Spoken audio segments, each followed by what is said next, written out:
अब हमारा next topic क्या रहेगा कि हमने सेकंड आरए बिल बना दिया। अब हमें क्या करना है, अल्टीमेट ऑटो बिल सॉफ्टवेयर देखना है हमारा, क्योंकि हमने अभी बिल रेडी किया ना। तो अब हम क्या देखेंगे, सॉफ्टवेयर के अंदर कितना इजी है वो अब हमें देखना है। पहले हमने क्या किया था, मेजरमेंट शीट का फॉर्मेट बनाया, एब्स्ट्रैक्ट का फॉर्मेट बनाया, ऐसा सब चीज का हमने फॉर्मेट बनाया था। तो वो फॉर्मेट बनाने की भी जरूरत नहीं है अल्टीमेट ऑटो बिल सॉफ्टवेयर में। तो अब हमने जो सेकंड आरए बिल तक जो बिल रेडी किया उसको हम सॉफ्टवेयर में डाल के देखेंगे, तो सॉफ्टवेयर में आपको पता चलेगा वो कितना एडवांस में काम करता है सॉफ्टवेयर। ओके, उसका मेरा ऑलरेडी यूट्यूब के ऊपर वीडियो भी है, 3 वीडियो है, उसके पूरा डिटेल में आपको अगर समझना है तो वो वीडियो आप जरूर देखिए। तो अब हम ये सॉफ्टवेयर कैसे यूज करते हैं वो अब हम देखने वाले हैं। तो सबसे पहले मैं क्या करूंगा, मेरा जो सॉफ्टवेयर है वो ओपन करता हूं। इसमें दो टाइप के सॉफ्टवेयर है, एक इंडस्ट्रियल वर्क या बिल्डिंग वर्क के लिए काम में आता है और दूसरा है रोड वर्क के लिए। रोड वर्क का आरए बिल का फॉर्मेट या बिलिंग का फॉर्मेट थोड़ा अलग रहता है, वो हिसाब से वो सॉफ्टवेयर बनाया हुआ है।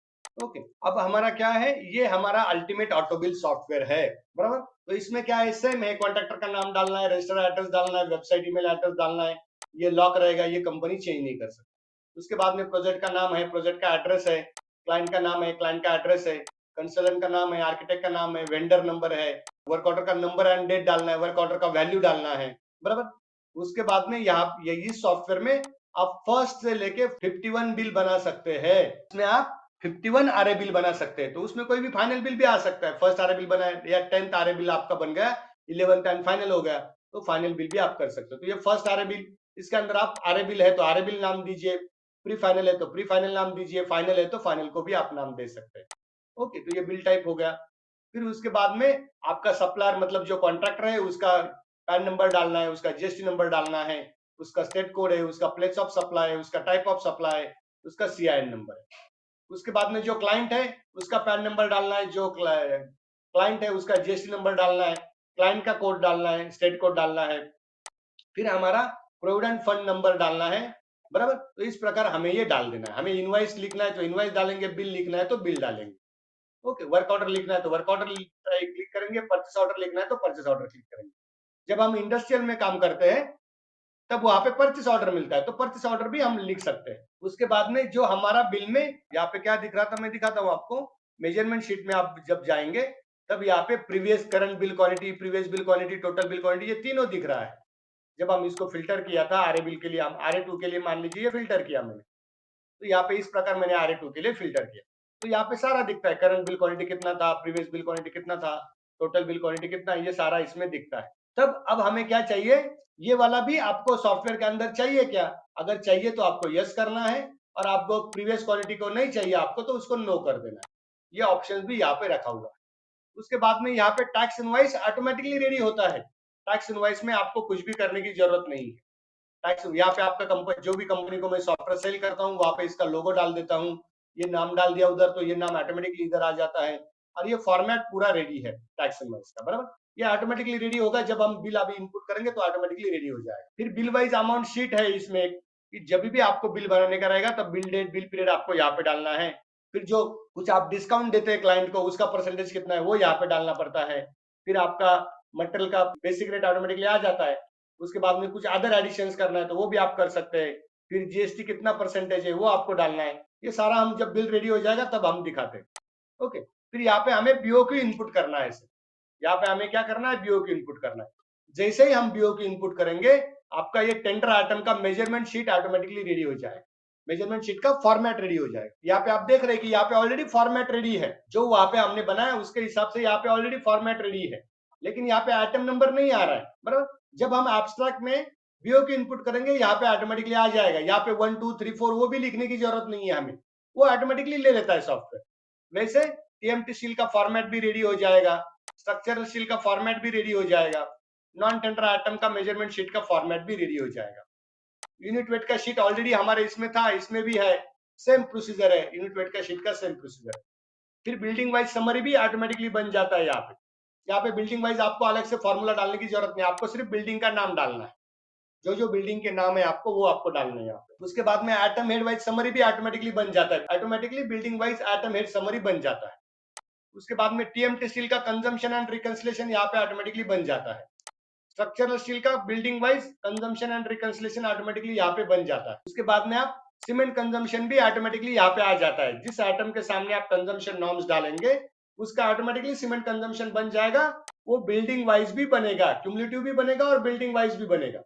मतलब आपको ये बिल्डिंग में कितना सीमेंट लगा, दूसरे बिल्डिंग में कितना सीमेंट लगा, वो भी पता चल जाता है। उसके बाद में बेसिक रेट का भी यहाँ पे ऑलरेडी फॉर्मेट दिया हुआ है। बेसिक रेट का भी हमें डालना है। ट्रापेजोइडल फुटिंग का भी यहाँ पे फॉर्मेट दिया हुआ है। ओके, फिर प्राइस वेरिएशन, ये जो गवर्नमेंट का काम करते हैं उसमें एस्केलेशन रहता है, एस्केलेशन। ओके, तो ये प्राइस वेरिएशन, उसके labour component, metal component, petrol, oil, lubricant, bitumen, TMT, cement and mile steel, ये सारा का बेसिक रेट मिलता है।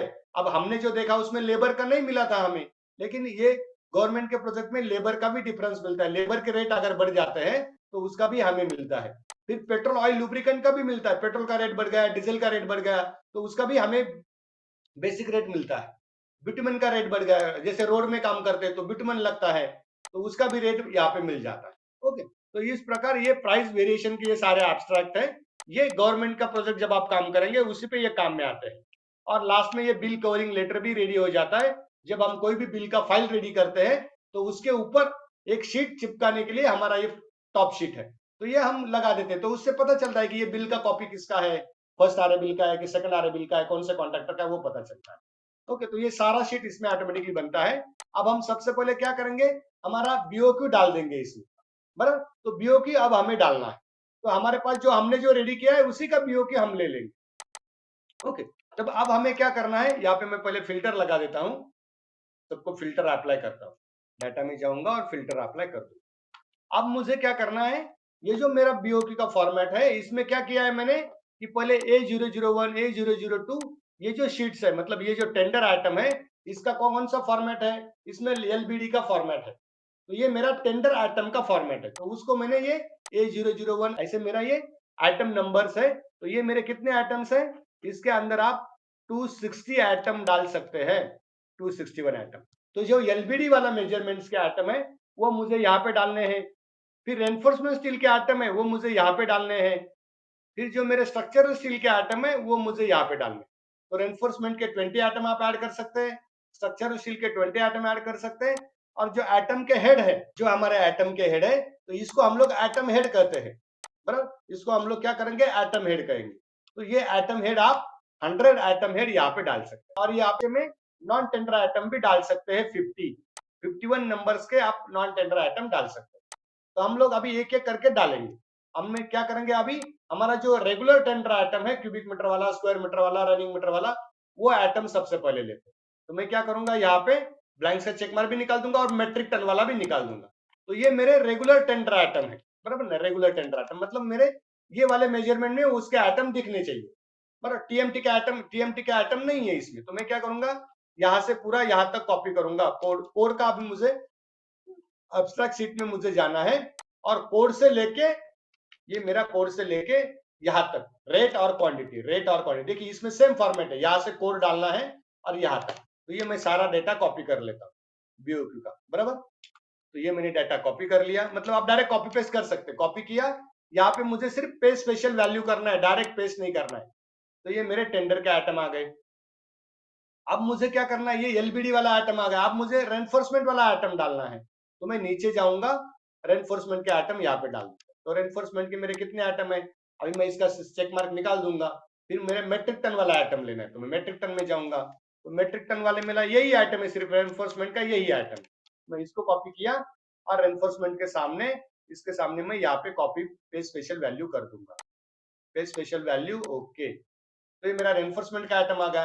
अब ये दो जो आइटम है ये मेरे स्ट्रक्चरल के आइटम है, तो स्ट्रक्चरल में पेस्ट कर दूंगा। ये मेरा, मैं स्ट्रक्चरल में जाता हूँ, यहाँ से मेरा स्ट्रक्चरल स्टील स्टार्ट हो रहा है, तो यहाँ पे मैं पे स्पेशल वैल्यू कर दूंगा। ओके, तो ये पे स्पेशल वैल्यू कर दिया। फिर अब हमें क्या चाहिए, अब हमें एटम हेड चाहिए। तो एटम हेड के लिए मैं ब्लैंक से चेक मार्क ओपन करता हूँ, तो यहाँ पे मेरे एटम हेड आ गए।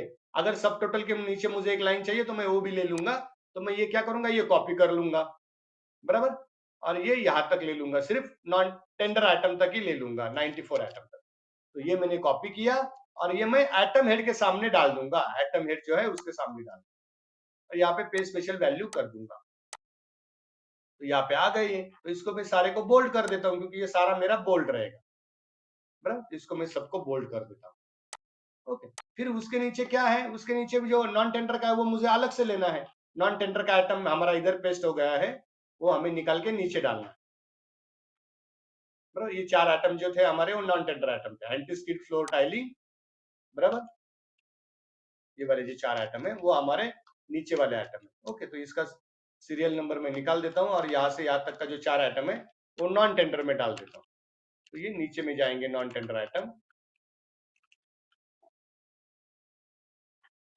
यहाँ पे आएंगे नॉन टेंडर आइटम, यहाँ पे डालना है मुझे, आइटम नंबर के सामने से मुझे डाल देना है। ओके, तो ये मैंने नॉन टेंडर आइटम डाल दिया। अभी ऊपर के मैं डिलीट कर देता हूँ क्योंकि वो नॉन टेंडर आइटम थे, बराबर। तो ये 4 आइटम मैं यहाँ से डिलीट कर देता हूँ, एंटी स्किड वाला, बराबर। ये 4 आइटम हमारे नहीं रहेंगे। अब हमें क्या करना है, हमने तो यहाँ पे तो हमारा एब्स्ट्रैक्ट अलग तरीके से था, यहाँ पे पूरा सीक्वेंस में था, ऐसा ऐसा ऐसा, बराबर। अब हमें क्या करना है, इसके जैसा एब्स्ट्रैक्ट मेरा दिखना चाहिए, बराबर कि नहीं। अभी यहाँ पे तो मुझे उल्टा पुल्टा दिख रहा है पूरा, ये टेंडर आइटम आ गया, उसका रेनफोर्समेंट नीचे चला गया, हेडिंग नीचे चला गया। तब अब मुझे क्या करना है, उसको शॉर्ट कर लेना है। तब मैं क्या करूंगा, यहाँ से ये जो A001 है, यहाँ से येलो कलर जितना डाटा इनपुट किया है वो सबको मैं सिलेक्ट करूंगा, पूरा आइटम हेड के नीचे तक। नॉन टेंडर आइटम को मैं नहीं लूंगा, इतना मैं सिलेक्ट किया। फिर डाटा में मैं जाऊंगा और मुझे क्या करना है, ये जो सीरियल नंबर का कॉलम है, यहाँ पे मैंने सीरियल नंबर डाला था, उसके हिसाब से मुझे सीक्वेंस वाइज लगाना है। तो मैं डाटा में जाऊंगा, शॉर्ट कर दूंगा, और कॉलम कौन सा लूंगा, एफ कॉलम को मैं शॉर्ट करूंगा, एफ कॉलम, और स्मॉलेस्ट टू लार्जेस्ट को क्लिक करके ओके कर दूंगा। तब आपका एब्स्ट्रैक्ट ऑटोमेटिकली, आपका जो बीओक्यू है वो आपके हिसाब से रेडी हो गया है। देखिए ऑटोमेटिकली टेंडर हेड ऊपर आ गया, अर्थवर्क ऊपर आ गया, आपके हिसाब से सारा रेडी हो गया। अभी मैं सिर्फ क्या करूंगा, डबल क्लिक कर दूंगा तो ये जहां पे रो छोटा है वो बड़ा हो जाएगा, पर जैसे ये कुछ दिखता नहीं है तो वो ऑटोमेटिकली बड़ा हो जाएगा। तो इसको मैं क्या करूंगा, डबल क्लिक कर देता हूँ तो ऑटोमेटिकली मेरे हिसाब से ये सारा बढ़ गया। तो देखिए यहाँ पे आइटम हेड आ गया, फिर नीचे सब टोटल भी आ गया, बराबर, उसके नीचे एक लाइन भी आ गया। तो ये सारा मेरा ऑटोमेटिकली, जैसा मेरा एब्स्ट्रैक्ट था वैसे मेरा एब्स्ट्रैक्ट रेडी हो गया, बराबर। अब मुझे क्या करना है, बिल्डिंग वाइज जो समरी है उसमें मेरा बिल्डिंग का नाम डालना है। तो मेरा बिल्डिंग वाइज समरी में क्या नाम है, ये बंगलो है, कंपाउंड वाल है, यूजी टैंक है, आरसीएसर, ये चारों को मैंने कॉपी किया और यहाँ पे पेज स्पेशल वैल्यू कर देता हूँ। तो बिल्डिंग का नाम डाल दिया। अब मुझे क्या करना है, आइटम हेड वाइज समरी को डाल देना है। तो आइटम हेड वाइज समरी मुझे कहाँ से मिलेगा, एब्स्ट्रैक्ट से मिलेगा। तो एब्स्ट्रैक्ट में मैं इसको भी मैं फिल्टर लगा सकता हूँ, यहाँ पे मैं डायरेक्ट फिल्टर लगाऊंगा तो मेरा सारा के सारा आ जाए। ये आ गया मेरा, बराबर। मुझे सिर्फ ये नाम लेना है, एबीसीडी नहीं लेना, एबीसीडी ऑलरेडी उधर है। तो यहाँ पे डाल दिया पे स्पेशल वैल्यू, ओके। तो ये मेरा सब टोटल का आ गया। अब मुझे क्या करना है, मेरे बीओक्यू में जाना है। अभी आप बिल्डिंग वाइज देखेंगे तो ऑटोमेटिकली टेंडर कॉस्ट नहीं आया है, बराबर ना। तो ऑटोमेटिकली अगर टेंडर कॉस्ट आना है तो मुझे क्या करना पड़ेगा, इसके सामने मुझे ये ड्रॉप डाउन में मुझे सिलेक्ट करना है। तो अर्थवर्क कितना है, यहाँ से यहाँ तक अर्थवर्क है, तो यहाँ से यहाँ तक का अर्थवर्क यहाँ पे आना चाहिए। तो यहाँ पे ऑटोमेटिकली टोटल भी आ जाएगी अर्थवर्क की। देखिए मैंने डाल दिया अर्थवर्क, तो ऑटोमेटिकली उसकी टोटल आएगी बीओक्यू में भी, बराबर। और यहाँ पे क्या करना है, सब टोटल लिखना है, सब टोटल ऑफ अर्थवर्क, यहाँ पे नीचे में ऑटोमेटिकली आएगा वो सब टोटल ऑफ अर्थवर्क। जैसे मैं यहाँ पे सब टोटल को क्लिक करूंगा, यहाँ पे अमाउंट आ जाएगी, उसको बोल्ड कर देना है। फिर मुझे क्या करना है, प्लेन सीमेंट कॉन्क्रीट, तो प्लेन सीमेंट कॉन्क्रीट को सिलेक्ट कर लेना है, बराबर। और नीचे में क्या करना है, सब टोटल करना है उसको, सब total of plane cement concrete, ये डाल दिया। फिर एनफोर्स्ड सीमेंट कॉन्क्रीट, उसको सिलेक्ट कर लेना है, उसको मैं नीचे तक पेस्ट कर दूंगा, ओके। फिर सबसे लास्ट में मुझे क्या करना है, सब टोटल वाले को लेना है, सब total of reinforced cement concrete. फिर यहाँ पे ब्रिक मैसनरी, इसको सिलेक्ट कर लेना है।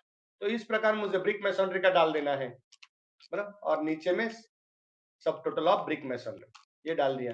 फिर मुझे प्लास्टरिंग एंड पॉइंटिंग लेना है, तो मैं इसको प्लास्टरिंग एंड पॉइंटिंग ले लूंगा, बराबर। फिर लास्ट में मुझे सब टोटल लेना है, तो मैं सब टोटल ले लूंगा।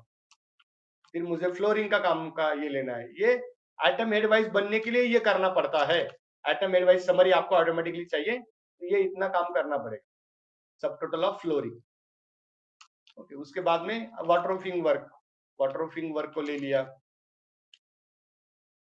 उसका सब टोटल मुझे यहाँ पे लेना है, वाटरप्रूफिंग वर्क का सब टोटल, तो उसका टोटल भी ऑटोमेटिकली आ जाता है। फिर स्ट्रक्चरल स्टील, स्ट्रक्चरल स्टील लिया, फिर उसका सब टोटल लेना है, सब टोटल ऑफ स्ट्रक्चरल स्टील।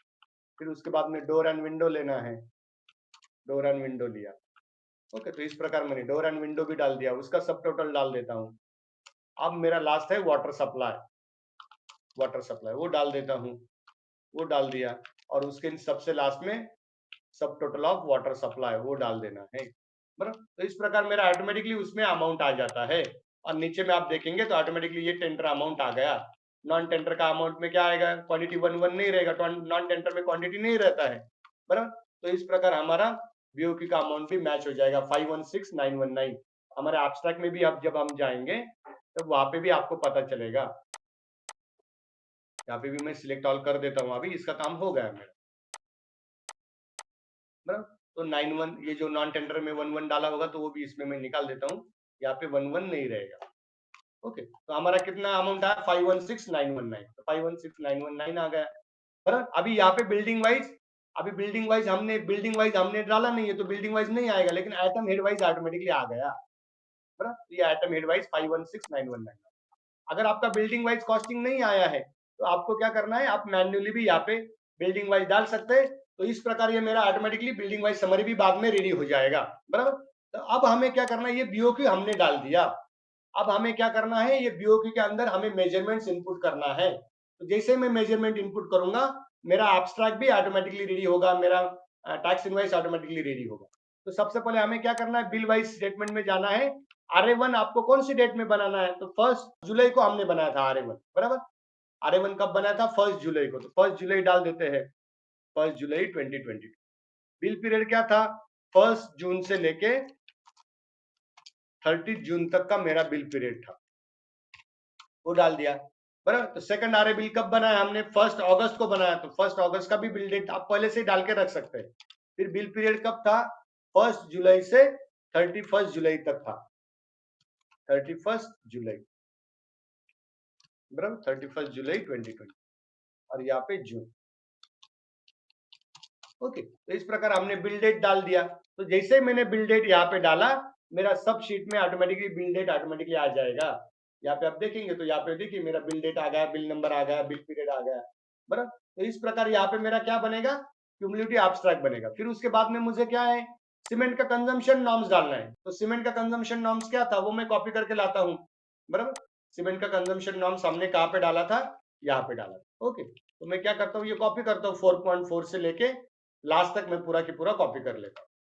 तो यहाँ तक हमारा सीमेंट कंजम्पशन था, बराबर। तो ये मैंने कॉपी किया और पीसीसी के सामने पेस्ट कर देता हूँ। यहाँ पे मेरा सीमेंट कंजम्पशन नॉर्म में पे स्पेशल वैल्यू कर देता हूँ, पे स्पेशल वैल्यू, ओके। तो ऑटोमेटिकली मेरा सीमेंट कंजम्पशन भी वहां पे ऑटोमेटिकली रेडी हो जाएगा, बराबर। तो ये सीमेंट कंजम्पशन के लिए मुझे क्या करना पड़ता है, सीमेंट कंजम्पशन कांस्टेंट डालना पड़ता है। ये नॉन टेंडर आइटम का था, वहां पे डाल देते हैं। ओके, तो और ये यहाँ पे डिलीट कर दो। ओके, तो इस प्रकार हमने कंजम्पशन नॉर्म डाला, तो सीमेंट कंजम्पशन का शीट भी ऑटोमेटिकली रेडी होगा मेरा। जब मेरा क्वांटिटी रिकॉर्ड हो जाएगा तब ऑटोमेटिकली रेडी हो जाएगा। यहाँ पे वो आइटम देखिए, यहाँ पे क्यूबिक मीटर और कंजम्पशन नॉर्म्स आ गया है ऑटोमेटिकली। अभी सिर्फ आइटम का डिस्क्रिप्शन आने का बाकी है। जब तक उसमें क्वांटिटी नहीं आएगा तब तक वो आइटम का डिस्क्रिप्शन यहाँ पे नहीं आएगा। अब हमें क्या करना है, बिल का क्वालिटी रिकॉर्ड कर देना है। अब हमें बिल का क्वालिटी रिकॉर्ड करना, तो अभी इसमें मैं क्या करता हूँ, थोड़ा थोड़ा क्वालिटी रिकॉर्ड कर देता हूँ ताकि आपको समझ में आ जाएगा। सारा की सारा क्वालिटी मैं नहीं रिकॉर्ड करता हूँ। तो इसमें कैसे क्वांटिटी रिकॉर्ड करते हैं, अगर आपको एक्सकर्शन का क्वांटिटी रिकॉर्ड करना है तब आपको यहाँ पे सिर्फ क्लिक करना है। ये लिंकिंग शॉर्टकट्स है, यहाँ पे आप क्लिक करेंगे ऑटोमेटिकली मेजरमेंट शीट में जाएंगे। देखिए आपका मेजरमेंट शीट का फॉर्मेट रेडी हो गया, यहाँ पे सारा रेडी है ऑटोमेटिकली। देखिए वो मैंने कुछ भी नहीं किया, यहाँ पे नंबर नहीं डाला, कुछ नहीं किया। यहाँ पे मेरे सारे मेजरमेंट शीट के फॉर्मेट रेडी हो गए। देखिए पूरा की पूरा मेरा मेजरमेंट शीट का फॉर्मेट रेडी है, टीएमटी सील का रेडी है, स्ट्रक्चरल सील का रेडी है, नॉन टेंडर का भी रेडी है। मेरे मेजरमेंट शीट के फॉर्मेट ऑटोमेटिकली रेडी हो जाते हैं। अगर ऊपर में आपका जो हीडिंग नहीं आया है वो अगर आपको चाहिए, जैसे ये अर्थवर्क का हीडिंग तो आया नहीं है यहाँ पे, तो अर्थवर्क का हीडिंग भी आपको मेजरमेंट शीट में लाना है, तो इसका कोड लिखना पड़ेगा 2 नंबर। तो वो आपको यहाँ पे सिर्फ लिखना है 2 नंबर। जैसे आप 2 नंबर लिखेंगे ये आ जाएगा। ऐसा आपको जहां जहां पे आपको लाना है, जैसे और किसका है, पीसीसी का है, तो पीसीसी का आपको डालना पड़ेगा क्योंकि वो ये सिर्फ एटम लेता है, एटम हेड नहीं लेता है मेजरमेंट शीट में। तो वहां पे हमें 16 नंबर डालना है, तो वो डाल देते हैं। प्लेन सीमेंट कंक्रीट का जो है उसके ऊपर में हम डाल देंगे। ओके, तो ये प्लेन सीमेंट कंक्रीट का, तो यहाँ पे 16 नंबर डालेंगे हम ऊपर में। जैसे हम 16 डालेंगे तो उसका हीडिंग आ जाएगा। तो ये हमें यही सिर्फ हमें मैन्युअली करना पड़ता है, जो हीडिंग है आइटम के, plane cement concrete, reinforce cement concrete, वो सिर्फ हमें मैन्युअली यहाँ पे उसका सीरियल नंबर डालना पड़ता है, बाकी सारा ऑटोमेटिकली आ जाता है। Serial number, item number, description, unit, उसका इधर नीचे में यूनिट, और उसका पूरा लिंकिंग किया हुआ है, करंट, प्रीवियस, टोटल, वो सब लिंकिंग किया हुआ है। अब हम क्या करेंगे, हमारे मेजरमेंट से ही सारा मेजरमेंट कॉपी करके लेके आते हैं थोड़ा थोड़ा, और वो आपको मैं दिखाता हूँ। मेजरमेंट शीट में हम जाते हैं, इसमें से हम लोग क्या करेंगे, कुछ मेजरमेंट्स कॉपी करके लेते हैं, बराबर। तो ये मेजरमेंट्स मैं कॉपी करता हूँ, जैसे कि ये एक्सकर्शन का मेजरमेंट्स है। ओके, तो मैं थोड़ा सा मेजरमेंट कॉपी कर लेता हूँ। तो ये कॉपी कर लिया, सॉइल एक्सकर्शन के आइटम में जाता हूँ, बराबर, और यहाँ पे पेस्ट कर देता हूँ, बराबर, यहाँ पे मैंने पेस्ट कर दिया। ओके, ये जो डेप्थ है ये वहां से लिंक है, तो यहाँ पे मैं मैन्युअली टाइप कर देता हूँ, बराबर, 1.5, ये लिंक कर दिया, बराबर। तो ये आ गया, और इसके सामने मुझे क्या करना है, RA1 कर देना है, RA1। ओके, तो RA1 कर दिया, ये मैंने RA1 में लिया था। फिर ये कौन से बिल्डिंग का मेजरमेंट था, अगर आपको बिल्डिंग वाइज चाहिए तो ये कौन से बिल्डिंग का मेजरमेंट था, या आपको बंगलो के लिए बंगलो का मेजरमेंट, तो बंगलो को सिलेक्ट करना है। उस पे हमने क्या किया था, अलग अलग शीट बनाया था मेजरमेंट के लिए। यहाँ पे अलग अलग शीट बनाने की जरूरत नहीं है, मेजरमेंट शीट एक ही रहेगा, लेकिन उसके सामने आपको ये बंगलो का मेजरमेंट है तो बंगलो को क्लिक करना है, तो सारा मेजरमेंट एक ही जगह पे रहेगा। तो मैंने एक्सकवेशन का लिया, अब मैं क्या करता हूँ, पीसीसी का मेजरमेंट लेता हूँ डायरेक्ट, बराबर। सारे आइटम्स का मैं मेजरमेंट नहीं लेता हूँ, सिर्फ थोड़ा थोड़ा आइटम का मैं लेता हूँ। मैं अभी पीसीसी का मेजरमेंट्स लेता हूँ, डिस्पोजल, सोलिंग, और ये मेरा पीसीसी, तो ये मेरा फुटिंग का पीसीसी का मेजरमेंट लेता हूँ मैं थोड़ा सा, बराबर। तो पीसीसी के आइटम में जाना है तो मैं क्या करूंगा, मेजरमेंट एब्स्ट्रैक्ट में जाऊंगा और डायरेक्ट इसको देख लूंगा और यहाँ पे सिलेक्ट कर दूंगा, तो मैं तुरंत तुरंत चला जाता हूँ। इससे मेरा क्या होता है, टाइम बचता है। अभी मुझे क्या करना पड़ता था, यहाँ पे ऊपर जाओ नीचे जाओ, ऊपर जाओ नीचे जाओ, तो मुझे समझ में नहीं आता था। कभी कभी क्या होता है, मेरा गलती से दूसरे आइटम में भी मेजरमेंट इनपुट हो जाता था, तो वो इसमें नहीं होगा। तो ये यहाँ पे मैंने डाल दिया, इसको मैं RA1 कर देता हूँ। ओके, RA1 क्लिक कर दिया। फिर इसको बिल्डिंग किसका है, बंगलो का है, तो बंगलो को क्लिक कर देता हूँ। अब मुझे कंपाउंड वॉल का पीसीसी का मेजरमेंट लेके आना है यहाँ पे, तो कंपाउंड वॉल में जाता हूँ। कंपाउंड वॉल का ये पीसीसी का मेजरमेंट है मान लीजिए, बराबर। ये कंपाउंड वॉल का मेजरमेंट लेता हूँ और यहाँ पे पेस्ट कर देता हूँ। तब हमें क्या करना है, ये भी RA1 में लेना है, तो RA1 डाल देता हूँ, लेकिन ये कंपाउंड वॉल का है तो मैं कंपाउंड वॉल को क्लिक करूंगा। तो यहाँ पे क्या हो गया, मेजरमेंट एक ही जगह पे आ गया, लेकिन वहां पे बिल्डिंग वाइज अलग हो गया, तो ये ऑटोमेटिकली एब्स्ट्रैक्ट अलग कर देगा। अभी मैं फुटिंग का लेता हूँ। ओके, मैं फुटिंग का सिर्फ लेता हूँ, बंगलो का फुटिंग का मेजरमेंट लेता हूँ। तो ये मैंने बंगलो का ले लिया, 5 फुटिंग का ले लेता हूँ, और ये मैंने कॉपी किया और मेरा फुटिंग के आइटम में जाता हूँ, प्लेन सीमेंट कंक्रीट हो गया, रेनफोर्समेंट कंक्रीट, यहाँ पे क्लिक करूंगा तो मेरा मेजरमेंट शीट में चला गया और यहाँ पे पेस्ट कर देता हूँ, और इसको मैं RA1 कर दूंगा। RA1 कर दिया, और ये कौन से बिल्डिंग का है, तो बंगलो का है, तो बंगलो को क्लिक कर दूंगा। ओके, वैसे मुझे कंपाउंड वॉल का लाना है तो मैं कंपाउंड वॉल का लेता हूँ, कंपाउंड वॉल का फुटिंग कॉपी करता हूँ C5 तक का, बराबर, और यहाँ पे पेस्ट कर देता हूँ। रिमार्क्स भी ले लेता हूँ, यूनिट का कॉलम हमारे इसमें नहीं है, यूनिट के डायरेक्ट नीचे में आ जाता है, तो मैं यही तक कॉपी करता हूँ और यहाँ पे पेस्ट कर देता हूँ। यहाँ पे मैं पहले रो इंसर्ट कर देता हूँ और यहाँ पे डाल दिया। अब मुझे क्या करना है, ये भी RA1 में लेना है, तो RA1 में डाल दिया। ये कंपाउंड वॉल का था तो कंपाउंड वॉल को क्लिक कर देता हूँ। तो इस प्रकार मुझे डालना है। अब TMT स्टील का क्या करना है, TMT स्टील का भी सेम, जो हमने समरी बनाया था RA1 के लिए, वही समरी मुझे कॉपी करके लेके आना है। तो ये समरी मेरा जो था वैसे ही कॉपी करके यहाँ पे लेके आना है। तो ये कॉपी किया और यहाँ पे पेस्ट कर देता हूँ, बराबर। यहाँ पे लिंकिंग था तो इसलिए आ नहीं रहा है, ये मैं कॉपी किया और यहाँ पे पेस्ट स्पेशल वैल्यू कर देता हूँ, तो ये मेरा आ गया। अब मुझे क्या करना है, इसको राइट अलाइन कर देता हूँ, बराबर, और इसको RA1 कर देता हूँ, इसको RA1 कर देता हूँ और इसको बंगलो को ये कर देता हूँ, और कुछ मेजरमेंट बाकी रखता हूँ। ये मेरा RA2 के लिए मैं मान लीजिए क्लेम करने वाला। ओके, तो इस प्रकार मैंने डाल दिया सर रेनफोर्समेंट का। अब स्ट्रक्चरल का मुझे डालना है तो मैं स्ट्रक्चरल में जाता हूँ, स्ट्रक्चरल में ये सारा मेजरमेंट डाल देता हूँ, बराबर। तो स्ट्रक्चरल में कुछ रो इंसर्ट कर देता हूँ और ये सारा मेजरमेंट्स कॉपी करके लेके आता हूँ। ओके, यूनिट वेट का हमें नहीं चाहिए, यूनिट वेट ऑटोमेटिकली वहां पे आ जाएगा, यहाँ पे हमें पेस्ट कर देना है, स्पेशल वैल्यू कर देता हूँ। ओके, तो यहाँ पे आ गया, तो यूनिट वेट ऑटोमेटिकली यहाँ पे आ जाता है। ओके, यहाँ पे आ गया। अभी एंगल को उस पे सिलेक्ट नहीं किया होगा तो एंगल नहीं आ रहा है, तो यहाँ पे मुझे एंगल सिलेक्ट करना है, एंगल 75 6 को सिलेक्ट करना है, 75 6 mm। ओके, तो ये आ जाएगा।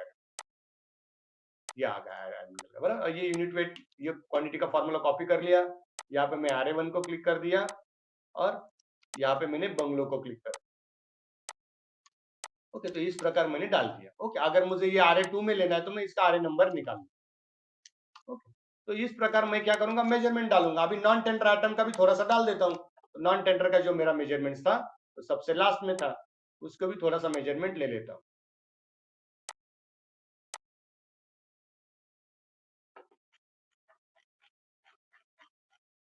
Non tender anti skid floor tile ले लेता हूँ। ये मैंने कॉपी किया और यहाँ पे डाल दिया एंटी स्किड फ्लोर टाइल। यहाँ पे भी मैं RA1 करूंगा और यहाँ पे बंगलो को सिलेक्ट करूंगा। ओके, इस प्रकार मैंने एक ही आइटम को लिया। तो ये क्वांटिटी डाला, मेरा एब्स्ट्रैक्ट ऑटोमेटिकली रेडी हो गया। मुझे कुछ भी करने की जरूरत नहीं है, मेरा एब्स्ट्रैक्ट ऑटोमेटिकली रेडी हो गया। कहीं पे भी मैंने फॉर्मूला नहीं लगाया। मुझे क्या करना है, सिर्फ यहाँ पे फिल्टर को चेक मार्क करके डैश का चेक मार्क हटा देना है, आपका एब्स्ट्रैक्ट बन गया। देखिए, इसका मैं प्रीव्यू देखूंगा तो आपका एब्स्ट्रैक्ट रेडी है।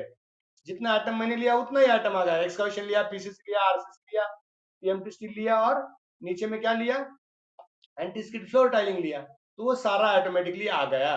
स्ट्रक्चरल स्टील लिया, बराबर। इस प्रकार हमारा क्या आ गया, सारा आइटम यहाँ पे आ गया। ओके, तो ये हमारा आइटम आ गया, जो हमने बिल में क्लेम किया है वो हमारा बिल में आ गया।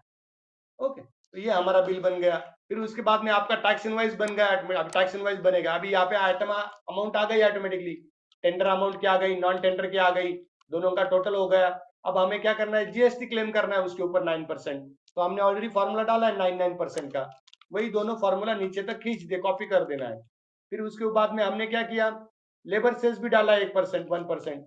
तो यहाँ पे हम लोग लिखेंगे लेबर सेस, यहाँ पे लिखा है लेबर सेस, इसको भी 1% का फॉर्मूला लगा देंगे, 1%। ये लेबर सेस भी आ जाएगा ऑटोमेटिकली, बराबर। ये मैंने फॉर्मूला खींच दिया नीचे तक। फिर हमारा क्या होगा, 5% का रिटेंशन माइनस होगा, तो मैं 5% का फॉर्मूला डालता हूँ। तो ये 5% का फॉर्मूला डाल दिया, बराबर। फिर उसके बाद में क्या माइनस होगा, 2% टीडीएस माइनस होगा, तो 2% का मैं टीडीएस माइनस करूंगा। तो इस प्रकार ये भी फॉर्मूला मैंने डाल दिया, तो मेरा ऑटोमेटिकली बिल बन जाएगा, बराबर।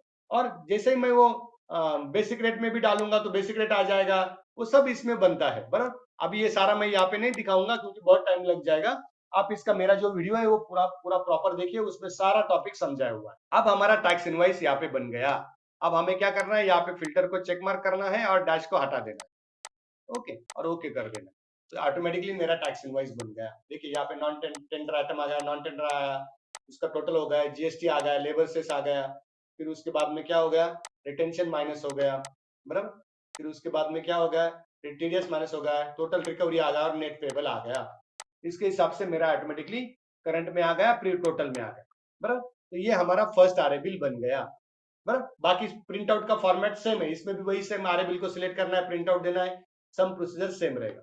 अब मुझे जब सेकंड आरए बिल बनाना है तब मुझे क्या करना है, सिर्फ सॉफ्टवेयर में जाना है और RA1 के बदले RA2 को क्लिक करना है। इतना सिंपल है। RA2 को क्लिक किया, ऑटोमेटिकली मेरा टैक्स इनवॉइस रेडी हो गया। देखिए, ऑटोमेटिकली मेरा एब्स्ट्रैक्ट उसके हिसाब से चेंज हो गया, बराबर। ऑटोमेटिकली उसके हिसाब से चेंज हो जाएगा, करंट में कुछ भी नहीं है। बिल्डिंग वाइज भी ऑटोमेटिकली यहाँ पे एब्स्ट्रैक्ट रेडी हो रहा है, आगे ये बिल्डिंग वाइज रेडी हो रहा है, बराबर। Bungalow 1, compound wall, UG tank, circular tank, ऐसा सारा आगे आगे सब बिल्डिंग वाइज ऑटोमेटिकली रेडी होगा। सीमेंट कंजम्पशन भी ऑटोमेटिकली रेडी हो गया होगा फर्स्ट आरए बिल का। देखिए, सीमेंट कंजम्पशन आ गया। यहाँ पे मुझे कहाँ पे फिल्टर लगाना है वो यहाँ पे दिया है, यहाँ पे मुझे फिल्टर लगाना है, प्लांक्स का चेक मार्क हटा देना है, तो ओके कर दिया। तो ये मेरा सीमेंट कंजम्पशन भी बन गया था, पीसीसी का बना, आरसीसी का बना और एंटी स्किड फ्लोर टाइल का सीमेंट कंजम्पशन बन गया। तो यहाँ पे मुझे क्यूमुलेटिव में कितना सीमेंट बैग लग गया वो यहाँ पे मुझे दिख रहा है, 64 बैग। बंगलो बिल्डिंग वाइज भी मुझे पता चलेगा, बंगलो में 30 बैग लग गई, कंपाउंड वॉल में 35 बैग्स। इस प्रकार मुझे सारा बिल्डिंग वाइज भी सीमेंट कंजम्पशन मिलेगा, बराबर। अब मुझे क्या करना है, सेकंड आरए बिल का मेजरमेंट्स इनपुट कर देना है। तो मैं क्या करूंगा, इसको सिलेक्ट ऑल कर दूंगा। सबसे पहले जो भी मैंने फिल्टर लगाया था उसको सिलेक्ट ऑल कर दूंगा और फिर मैं सेकंड आरए बिल में मेजरमेंट्स। अब मैं क्या करता हूँ, कॉलम का कुछ मेजरमेंट डाल देता हूँ। तो मैं कॉलम के आइटम में जाता हूँ, ये जो मेरा कॉलम का आइटम है उसमें कुछ मेजरमेंट रिकॉर्ड कर दूँ। तो यहाँ पे मैंने कुछ नहीं किया था, तो यहाँ पे मैं कॉलम का मेजरमेंट रिकॉर्ड कर देता हूँ सेकंड आरए बिल में, बराबर। तो ये सेकंड आरए बिल का कॉलम का मेजरमेंट कहाँ है, ये कॉलम का मेजरमेंट है। तो ये मैं डाल देता हूँ, मान लीजिए, बराबर, ये मैं कॉपी किया और यहाँ पे पेस्ट किया। हाइट मेरा निकल जाएगा क्योंकि वो लिंकिंग है इस सॉफ्टवेयर में, इसमें मैं यहाँ पे स्पेशल वैल्यू कर दूंगा, बराबर। फिर फुटिंग टॉप लेवल भी मैं मैन्युअली यहाँ से कॉपी करके यहाँ पे डाल दूंगा, बराबर। उसके सामने मैं क्या करूंगा, आरए नंबर लिखूंगा। अभी RA2 में मुझे इसको लेना है, तो RA2 को क्लिक करूंगा। जैसे मैं अभी यहाँ पे क्लिक करूंगा तो सबसे टॉप में आपको RA2 ही दिखेगा अभी, क्योंकि आपने RA2 को सिलेक्ट किया है। उसके बाद में बिल्डिंग को सिलेक्ट करना है, तो बिल्डिंग में सिलेक्ट करूंगा बंगलो वर्क को, बराबर। तो बंगलो को सिलेक्ट कर दिया। फिर आपने जो भी मेजरमेंट्स इनपुट किया था उसमें आपने किस में डाला था, स्टील में डाला था, तो स्टील के आइटम में जाता हूँ। जो हमारा स्टील का आइटम था उसमें कुछ आइटम हमने RA2 के लिए बैलेंस रखा था, तो इसको हम लोग RA2 में क्लेम करेंगे, बराबर। तो ये RA2 में क्लेम कर दिया। तो इस प्रकार मुझे ये सब डालना है। तो ये डालने से क्या होगा, अब मेरा RA2 का एब्स्ट्रैक्ट ऑटोमेटिकली बन जाएगा। इधर आप देखेंगे तो मेरा RA2 का एब्स्ट्रैक्ट भी ऑटोमेटिकली बन जाएगा। देखिए RA2 का एब्स्ट्रैक्ट बन गया। इसमें क्या होगा, करंट में किधर आएगा, सिर्फ कॉलम में क्वांटिटी आएगा और स्टील में क्वांटिटी आएगा, बाकी किधर भी हमने रिकॉर्ड नहीं किया है, तो नहीं आया। उसके हिसाब से हमारा RA2 का अमाउंट कितना आया, RA2 का अमाउंट कितना आया, 22 लाख का हमारा RA2 का अमाउंट आ गया। उसके हिसाब से मेरा टैक्स इनवॉइस भी ऑटोमेटिकली रेडी हो गया।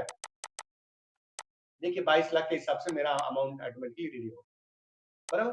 फिर उसके बाद में मेरा क्या हो जाएगा, बिल्डिंग वाइज भी मैं देख लेता हूँ। बिल्डिंग वाइज मेरा समरी रेडी हो गया। देखिए building wise non tender amount सब रेडी हो गया। मैं कंपाउंड वाल में इतना कॉस्टिंग का अमाउंट होगा, बिल्डिंग में इतना रेडी हो गया। फिर मेरा आइटम हेड वाइज समरी भी ऑटोमेटिकली आ गया। ठीक है, बंगलो में कितना, अर्थ वर्क में कितना काम होगा, प्लेन सीमेंट कंक्रीट में कितना होगा, रेनफोर्स में, ये सब ऑटोमेटिकली दिखता है। फिर TMT का कंजम्पशन भी डायमीटर वाइज ऑटोमेटिकली यहाँ पे आ जाता है। फिर आपको सिर्फ रिसीव क्वांटिटी डालना है तो आपका, और एक्चुअल स्टॉक क्वांटिटी यहाँ पे डालना है तो आपका रिकंसिलिएशन बन जाएगा। स्ट्रक्चरल का भी आपको मेंबर वाइज क्वांटिटी आ गया है यहाँ पे। देखिए जो हमने डाला था, तो बंगलो में हमने स्ट्रक्चरल स्टील रिकॉर्ड किया था, तो ISM से 100 आया था, प्लेट 10 mm आया था, 75 का एंगल आया था। तो बंगलो बिल्डिंग वाइज आपको मटेरियल का कंजम्पशन मिलेगा, बराबर। तो ये हमारा बिल्डिंग वाइज मटेरियल का कंजम्पशन मिलेगा स्ट्रक्चरल का। आपको सिर्फ यूनिट वेट के शीट में रिसीव क्वांटिटी डालना है यहाँ पे। जब आप रिसीव क्वांटिटी डालेंगे ऑटोमेटिकली यहाँ पे उसका रिकंसिलिएशन भी बन जाएगा, यहाँ पे उसका रिकंसिलिएशन रेडी होगा लास्ट में। ओके, उसके बाद में क्या है आगे, सीमेंट कंजम्पशन भी ऑटोमेटिकली रेडी हो जाएगा। देखिए अभी 73 हो गया, पहले बिल में 64 बैग्स था, अभी 8 बैग और बढ़ गई। फिर बेसिक रेट को अगर हम लोग डाटा इनपुट करेंगे तो बेसिक रेट आ जाएगा। ट्रापेजोइडल में डाटा इनपुट करेंगे तो ट्रापेजोइडल आ जाएगा, बराबर। प्राइस वेरिएशन का हमें कुछ लेना नहीं है क्योंकि वो गवर्नमेंट के प्रोजेक्ट में आ जाता है। और ये बिल कवरिंग शीट भी ऑटोमेटिकली आपका तैयार हो जाए। हमें सिर्फ अभी क्या बनाना है, कवरिंग लेटर बनाना है। कवरिंग लेटर बना के हम ये बिल सबमिट कर सकते हैं। तो इस प्रकार हमारा सेकंड आरए बिल भी बन गया। और सेकंड इस पे क्या होता है कि सारा बिल का यहाँ पे समरी मिलता है आपको। फर्स्ट बिल में कितना अमाउंट था, सेकंड बिल में कितना था, थर्ड बिल में कितना था, ऐसा पूरा 51 आरए बिल का सारा डेटा आपको यहाँ पे मिलता है।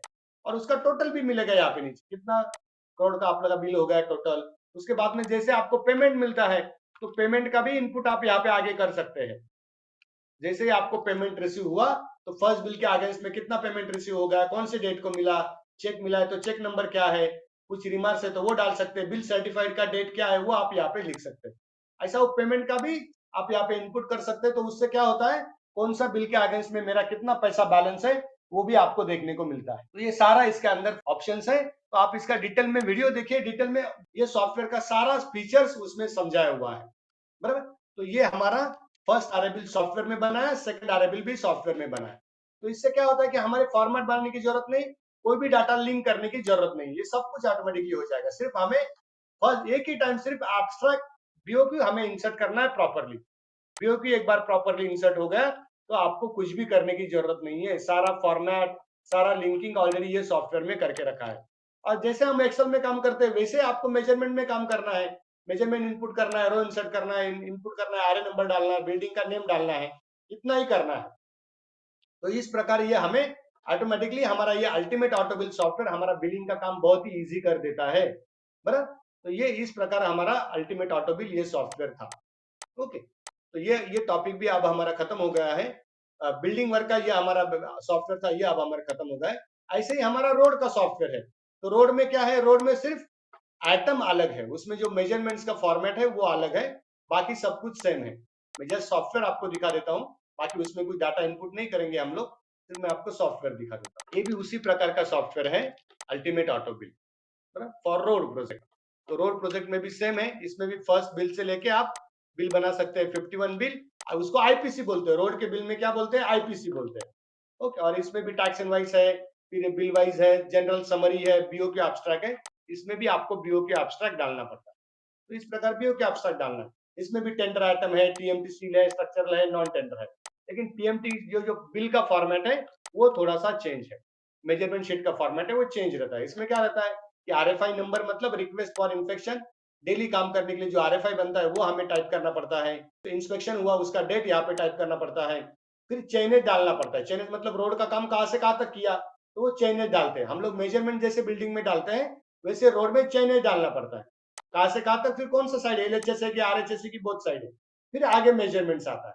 फिर आईपीसी नंबर हमें डालना पड़ता है, वो आरए बिल जैसे करते हैं हम लोग वैसे आईपीसी नंबर। और आईपीसी मंथ, ये कौन से मंथ में काम हो गया, तो मंथ भी डालना पड़ता है। इस प्रकार ये मेजरमेंट्स हमें यहाँ पे इनपुट करने पड़ते हैं। बाकी मंथ वाइज समरी यहाँ पे बनता है।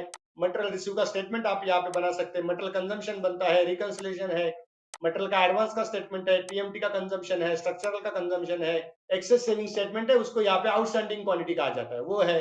फिर बेसिक रेट डिफरेंस है, और बिल कवर का टॉप शीट है। इस प्रकार का ये सॉफ्टवेयर मैंने बनाया हुआ है रोड का। जब आप रोड में काम करेंगे तब आपको वो रोड का मेजरमेंट समझ में आएगा। तो ये रोड का मेरा सॉफ्टवेयर है। बराबर। तो इस प्रकार हमने ये आज का टॉपिक खत्म किया है।